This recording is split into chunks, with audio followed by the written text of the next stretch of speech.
challenges do you predict with integrating haptic in XR space? Well, Maybe I've some seen ethical considerations or anything you think yeah, of? I'm sure you've seen more than I have, but I've seen a few variations of how to engineer it.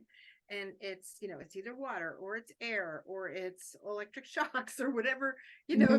but you Yeah. need to still cover everything to get that feeling there. And I think I mean, it'd be great if we could weave things into fabrics and that are light and easy to wear, and you could somehow feel. I think, manufacturing resistance. I've seen a couple theoretical, interesting approaches, but again, that sense of water bladders that make it feel like you're pushing against something. I mean, you know more about the engineering than I do. I think that the problem is that, and we're talking full immersion. You can also talk about societal implications, not just design or engineering implications. Yeah. Well, it's expensive and it's difficult, and only a few Right. people will be able to have it. Correct. But That's true. that's true of any. We're talking, iPhones, cell phones are expensive.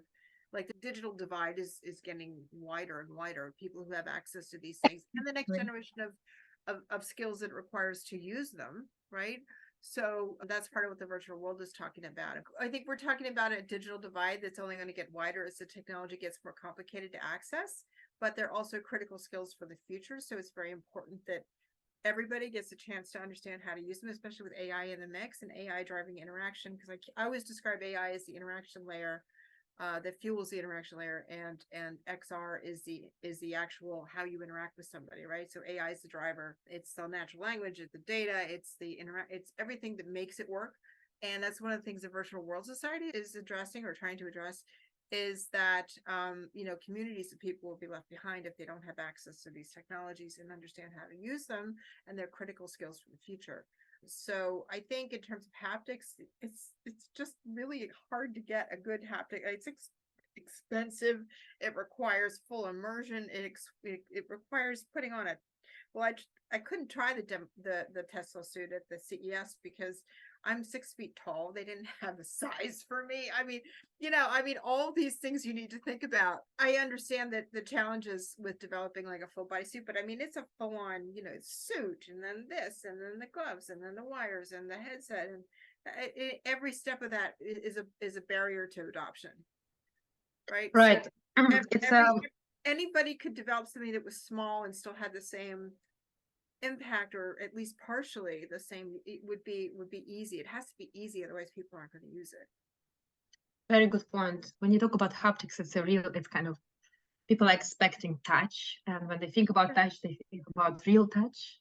Yeah. And it's very difficult to recreate it from many perspectives, Yeah, including form factor, as you just mentioned. yeah. Well, there's touch, and then there's resistance, right? So there's Right.